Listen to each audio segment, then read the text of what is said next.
The night was cold. Keanu Reeves stood outside the iron gates of his own mansion, soaking wet, no phone, no wallet.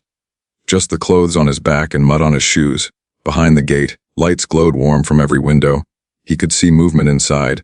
His daughter was home, safe, or so he thought. Please, Keanu said through the intercom. I need you to open the gate. Static crackled, then a voice. Cold, suspicious, sir. I'm going to need you to step back from the property. Keanu blinked rain out of his eyes. This is my house. My name is Keanu Reeves. Please just... Yeah, okay, buddy. And I'm the King of England. The line went dead. Keanu pressed the button again. No answer. He looked up at the second-floor window. His daughter's bedroom. The curtains moved. She was looking down at him. Then her face appeared. Pale, confused, frightened. She mouthed something he couldn't hear. Dad. He waved. Tried to smile. Tried to signal that everything was okay. But it wasn't. Because what Keanu didn't know was this. 40 minutes earlier, someone else had tried to get through that same gate. Someone dangerous. Someone who knew exactly when Keanu wouldn't be home. Someone who had a plan. And the only thing standing between that person and his daughter was the same security guard, who was now refusing to let Keanu in. The guard's voice blasted through the speaker again.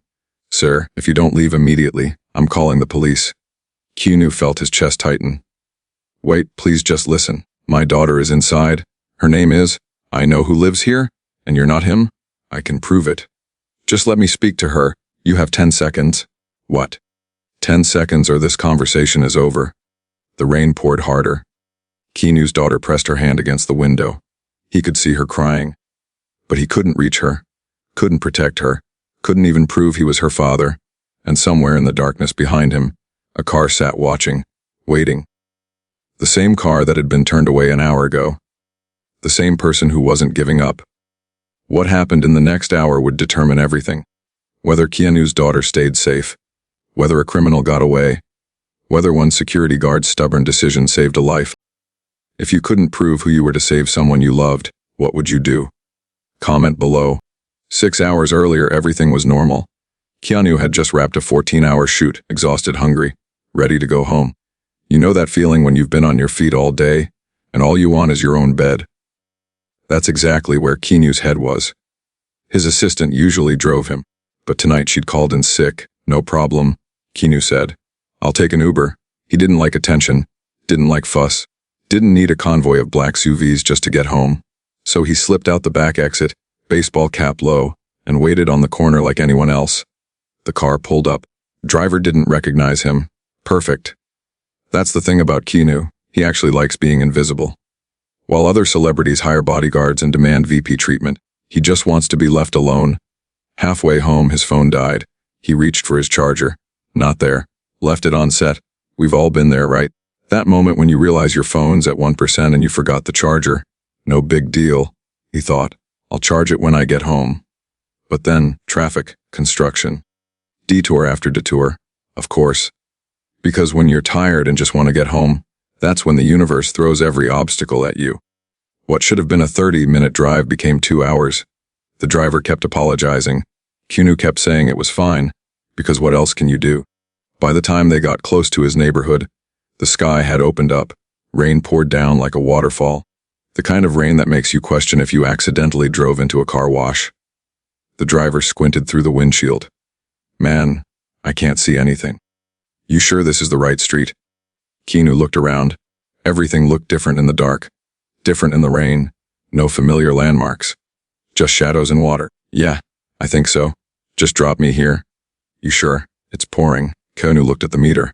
The guy had already driven way out of his zone. I'll be fine. Thanks for getting me this close. He tipped him extra and got out. Big mistake. The car drove away, taillights disappearing into the storm, and Keanu realized he was on the wrong street. His mansion was a quarter-mile up the hill. No phone, no umbrella. No one around to ask for help. Have you ever been lost in your own neighborhood? It's such a weird feeling. Everything looks familiar, but nothing makes sense. No choice. He started walking. Rain soaked through his jacket in seconds. His sneakers squelched in the mud. Water ran down his face, his neck, soaking everything. Cars passed without slowing. No one recognized him. No one cared.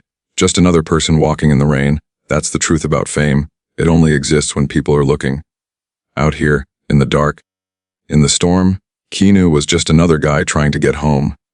But while Keanu was walking through the rain, something else was happening at his house, something he knew nothing about. At 9:47 p.m., exactly 1 hour and 13 minutes before Keanu arrived at his gate, a black Mercedes pulled up, expensive, clean, professional. A man stepped out, mid-30s, well-dressed, confident smile. He walked to the intercom like he owned the place, pressed the button. "Hey, it's Robert. Keanu asked me to stop by and grab some files from his office." The voice was smooth, casual, practiced, like he'd done this before. The security guard on duty, an older guy named Frank who was finishing his last hour before shift change, responded, "Mr. Reeves is out of town." "I know. He called me from set. Said he needed some contracts for tomorrow's meeting. I'm his business manager." A lie, a perfect, practiced lie. Frank hesitated. Something felt off, but he couldn't put his finger on it. "I don't have you on the approved list," Frank said. "That's because this was last minute." "Look, I've been here before. Check the logs." Frank checked, and sure enough, Robert Hayes had visited twice before. Both times legitimate. Both times approved by Keanu's team. But what Frank didn't know was this. Robert Hayes wasn't coming back to grab files. He was coming back to finish what he started. Have you ever let someone in because they seemed trustworthy, only to regret it later? Frank stared at his computer screen. Robert Hayes. 2 previous visits. Both checked out. Everything looked legitimate. But something in his gut said no. You know that feeling? When logically everything makes sense, but instinct is screaming danger. Frank had been in security for 38 years. He'd learned to trust that feeling. "I'm going to need to call and verify," Frank said into the intercom. Robert's smile didn't waver. "Of course. Call David, the head of security. He approved my visit." Another smooth response. Too smooth. Frank dialed David's number. It rang and rang. No answer. "He's not picking up," Frank said. "Try the house manager then," Robert suggested. "Or Keanu's assistant." Frank tried both. No answer from either. It was late. People weren't by their phones. Robert leaned closer to the intercom. "Look, I understand you're being careful. That's your job. But Keanu specifically asked me to get these files tonight. If I don't have them by morning, he's going to have a major problem with a contract negotiation." Pressure. Subtle but effective, making Frank feel like he'd be the problem if he didn't comply. Frank's hand hovered over the gate button. Every instinct said no, but the log said yes. The previous visit said yes. The professional demeanor said yes. "I really need to verify this," Frank said. "I completely understand," Robert said. "How about this? You can escort me the entire time. I'll only go to the office, grab what I need and leave. You'll be with me every second." It sounded reasonable, almost too reasonable. Frank looked at the clock. At 10:01 p.m., his shift ended in 14 minutes. Marcus, the new guy, would take over at 115. "Give me a minute," Frank said. He called David again. Still no answer. He called the property manager, voicemail. He sat there, staring at the gate button. 38 years of experience. Never had a security breach on his watch. And something about this felt wrong. "Sir," Robert's voice came through. "Is there a problem?" Frank made his decision. "I can't let you in without verification. You'll need to come back tomorrow when I can reach someone." Silence.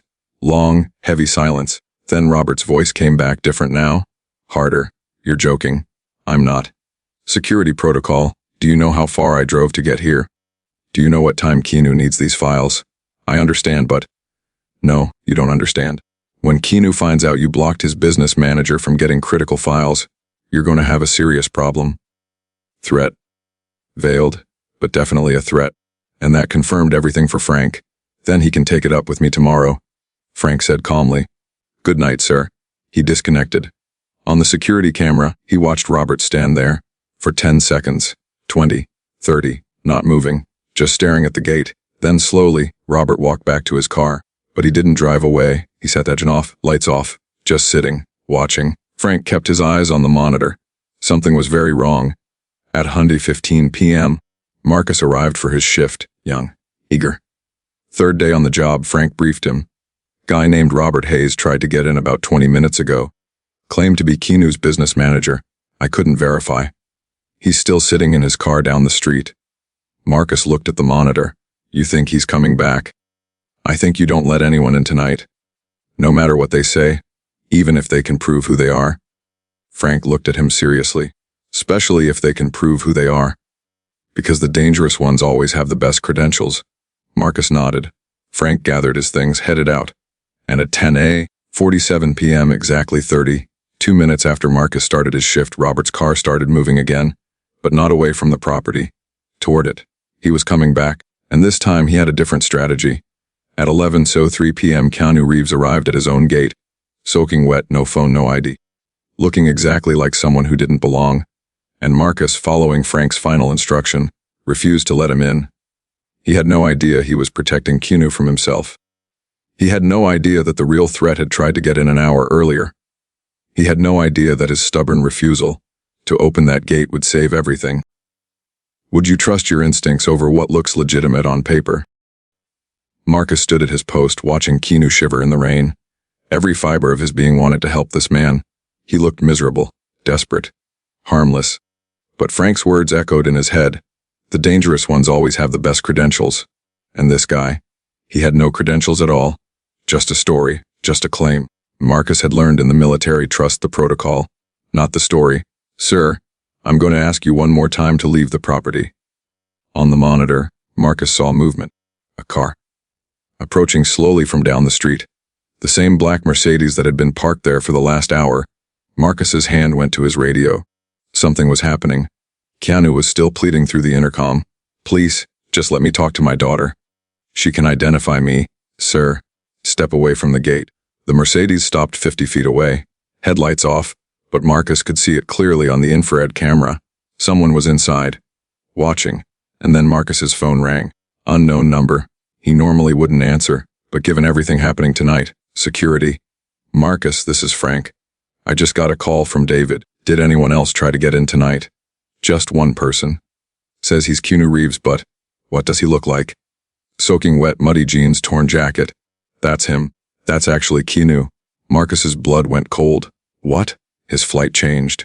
He's supposed to be out of town, but he came home early. Let him in. But you said, I said don't let Robert Hayes in. The guy in the Mercedes. Is he still there? Marcus looked at his monitor. The black Mercedes, still sitting there, still watching. Yes, then you did exactly right. That man tried to get past me an hour ago. Claimed to be Keanu's business manager. Had fake credentials. Everything looked legitimate, but something was off. Marcus's mind was racing. So the man at the gate, as the real Keanu Reeves. And Robert Hayes is still out there waiting for an opportunity. Marcus looked at the two camera feeds side by side. Keanu at the gate, vulnerable, exposed, alone. Robert in the car, watching, waiting, calculating. Frank, if I open the gate for Keanu, Hayes might try to rush him behind him. I know. What do I do? Call the police first. Then let Keanu in, but be ready. Hayes is dangerous. Marcus hung up, dialed 90 woman. This is security at the Reeves estate. We have a potential intruder on the property. Black Mercedes license plate. He read off the numbers from the camera. Officers are en route. The dispatcher said. ETA 7 minutes. 7 minutes. An eternity when someone's in danger. Marcus grabbed his flashlight and went outside, not to confront Keanu, to protect him. Because Marcus had just realized something horrifying. Keanu had been standing at that gate for almost 15 minutes. In full view. Completely exposed. And Robert Hayes was watching the whole time. Marcus ran to the gate. Keanu saw him coming. Please, I just need. Get inside now. Marcus hit the button. The gate started to open. Keanu blinked in confusion. What changed? No time. Get inside the house and lock the doors. What's going on? And that's when they both heard it. An engine, revving. The Mercedes came to life. Headlights blazed on, and it started moving. Fast. Straight toward them. Marcus grabbed Keanu's arm. Ran. They bolted through the gate. Marcus slammed the close button. The gate started sliding shut. But the Mercedes was accelerating.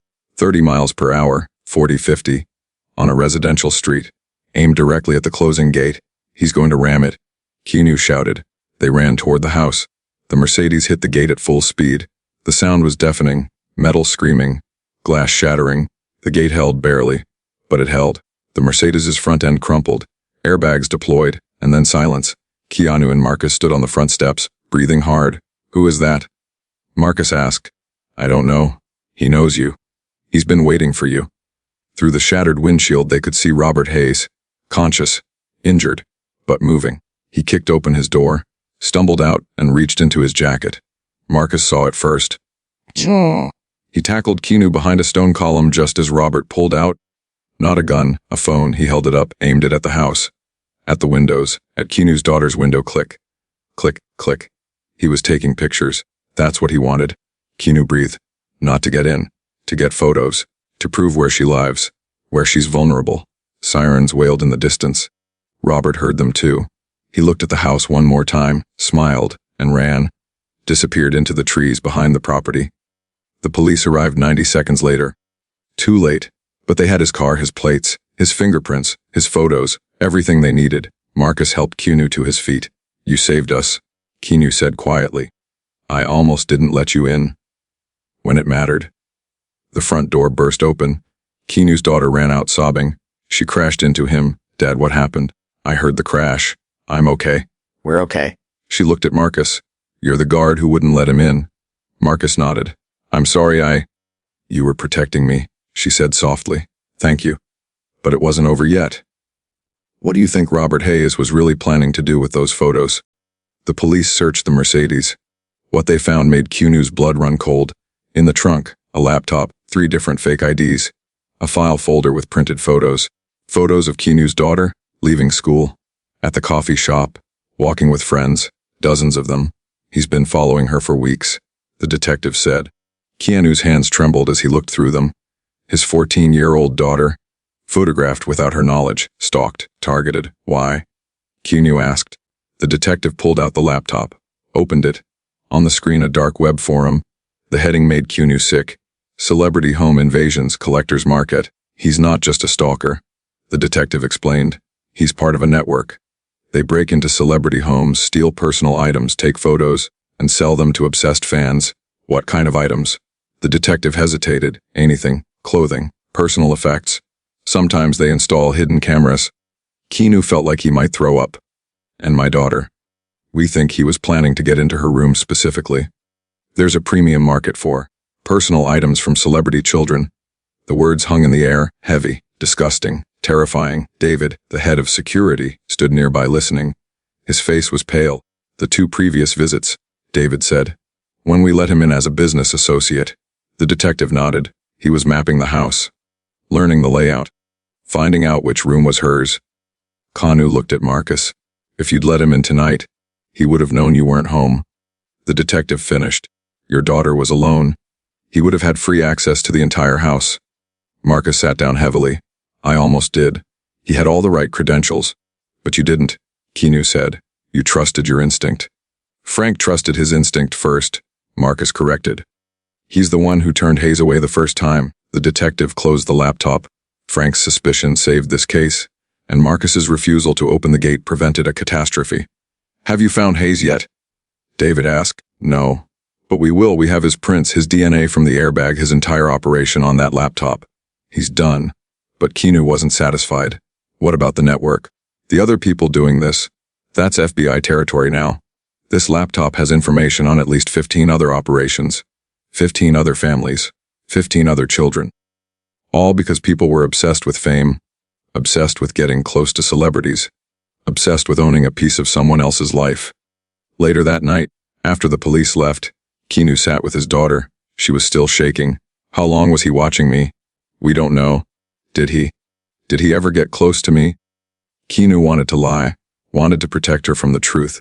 But she deserved to know. The police think he might have followed you a few times.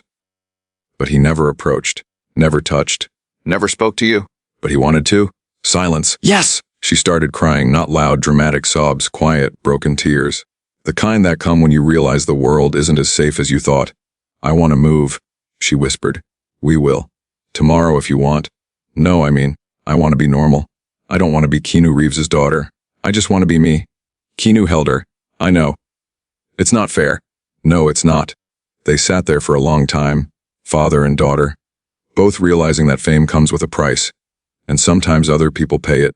The next morning, Keanu called a meeting, Marcus, David, Frank, and the entire security team. I want to say something, Keanu began.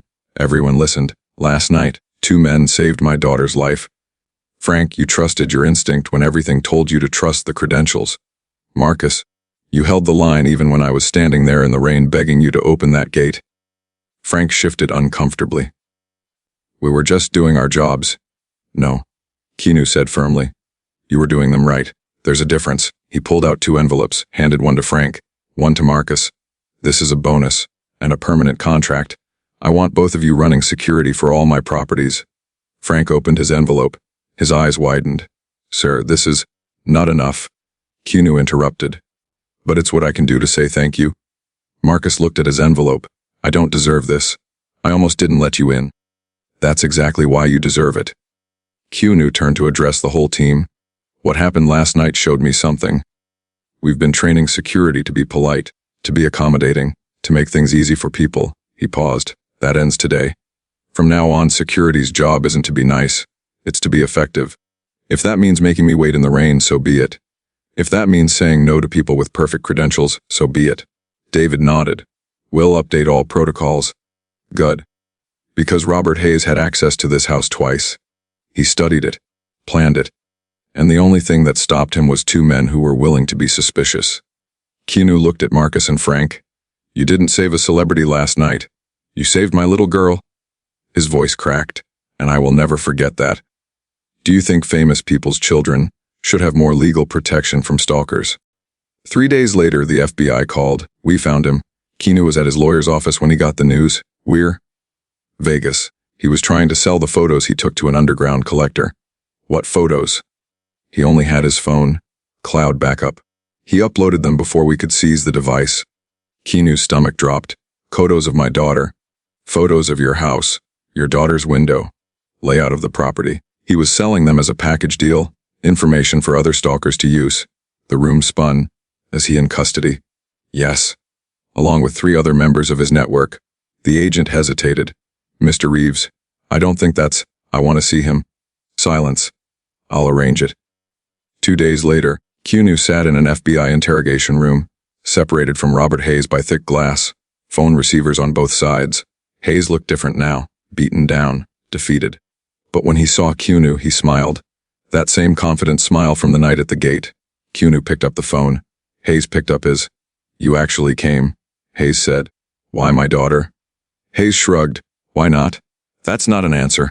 What do you want me to say, that I'm sorry? That I didn't mean it. We both know that's not true. Keanu's jaw clenched. You followed her. Photographed her. Planned to break into her room. I planned to make $50,000. What she felt about it wasn't really my concern. The casual cruelty. The complete lack of remorse. It was breathtaking. You don't see anything wrong with what you did? Hayes leaned forward. You put your daughter on display the moment you became famous. You took her to premieres. Posted about her in interviews. Made her part of your brand. I protected her identity. I never showed her face, but everyone knew she existed. Everyone knew approximately where you lived. Everyone knew she went to private school in the area. You gave us the roadmap, Reeves. I just followed it. Keanu wanted to reach through the glass. Wanted to make this man feel 1 ounce of the fear his daughter felt. But he didn't. My security guard stopped you. Your security guard got lucky. No. He was good at his job. Hayes laughed. He wouldn't even let you into your own house. That's not being good. That's being stupid. That's being thorough. Call it what you want. In the end, it doesn't matter. Why? Because there are hundreds like me. Thousands. You stopped me, but you can't stop all of us. The words were meant to scare him. And they did. Because Hayes was right. So what am I supposed to do? Keanu asked quietly. Lock my daughter in a fortress. Never let her live a normal life. That's exactly what you should do. Or accept that this is the price of fame. Keanu stared at him. You really believe that? I know that. Then you're going to spend a very long time in prison believing it. Hayes' smile faltered. My lawyer says 3 years maximum. Your lawyer is wrong. Keanu pulled out a folder, set it on the counter. The FBI traced your network to 15 other families, 12 other children, 4 successful break-ins, 2 assaults. Hayes went pale. I didn't assault anyone.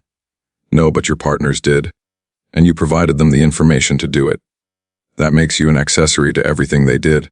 That's not 15 counts of stalking, 12 counts of child endangerment, 4 counts of accessory to breaking and entering, 2 counts of accessory to assault. Keanu leaned forward. Your lawyer can do the math. Hayes slumped back, the confidence evaporating. I want a deal. I'm sure you do. I'll testify. Give you everyone in the network. You're going to do that anyway.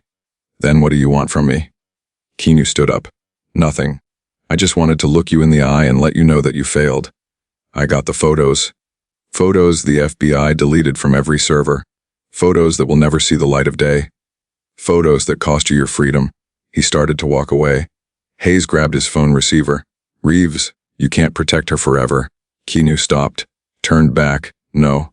But I can make sure people like you think twice before trying. He hung up the phone. Walked out. Outside, the FBI agent was waiting. Feel better? No. Didn't think so. Closure is overrated. Like, what happens now? No. We dismantle his entire network. And we use your case to push for stronger anti-stalking laws. Keanu nodded. Whatever you need. Testimony, resources, anything. We'll take it. They shook hands. But as Keanu walked to his car, he couldn't shake Hayes' words. There are thousands like me. He knew it was true. And that terrified him more than anything. Should stalking laws be stronger for people who target celebrity families? 6 months later, Robert Hayes was sentenced to 18 years in federal prison. His network was dismantled, 12 other members arrested, hundreds of stolen items recovered, families could finally sleep at night. But for Keanu, the real victory was smaller, more personal. It was Marcus, the security guard who'd only been on the job 3 days, when he made the decision that changed everything. Keanu promoted him to head of personal security, not just for his properties, for his daughter. Marcus took the job seriously. He studied every threat, every pattern, every warning sign, and he taught Keanu's daughter something important: how to live with awareness instead of fear. One afternoon, she asked him a question. Do you ever regret not letting my dad in that night? Marcus thought about it. Every day? She looked surprised. Really? I regret that your dad had to stand in the rain, that he felt helpless, that I couldn't recognize him, but you were protecting me. I know. But that doesn't mean I don't wish there'd been another way. She sat quietly for a moment. Frank said you almost opened the gate. I did. My hand was on the button. What stopped you? His words. The dangerous ones always have the best credentials. And my dad had no credentials at all. Exactly. She smiled sadly. It's weird, isn't it? The thing that made him look most dangerous, looking like nobody, is actually what keeps him safe most of the time. Marcus nodded. Your dad doesn't want to be famous. He just wants to live. And that night he was just a guy trying to get home. But you couldn't know that. No, I couldn't. So you chose to protect me over trusting him. I did. She looked at him seriously. Thank you? 2 words. But they meant everything. That night, Keanu and his daughter had dinner together. Just the 2 of them. No staff, no security watching, just family. I've been thinking about what you said, Keanu began, about wanting to be normal. She poked at her food. I know that's not possible. Maybe not. But we can try. How? We're moving. Smaller house. Different neighborhood. Better security, but less obvious. Her eyes widened. Really? Really? And I'm cutting back on work. More time at home. More time with you. Dad, you don't have to. Yes, I do. Because that night taught me something. What? That I can't protect you from everything. But I can be here. Present, available. She started crying. I thought you'd hate me for ruining your career. Ruin my career.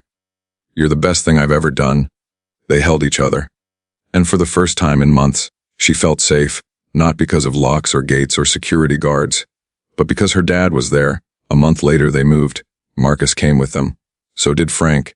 The new house was smaller, quieter, normal, and Keanu realized something: fame is a choice.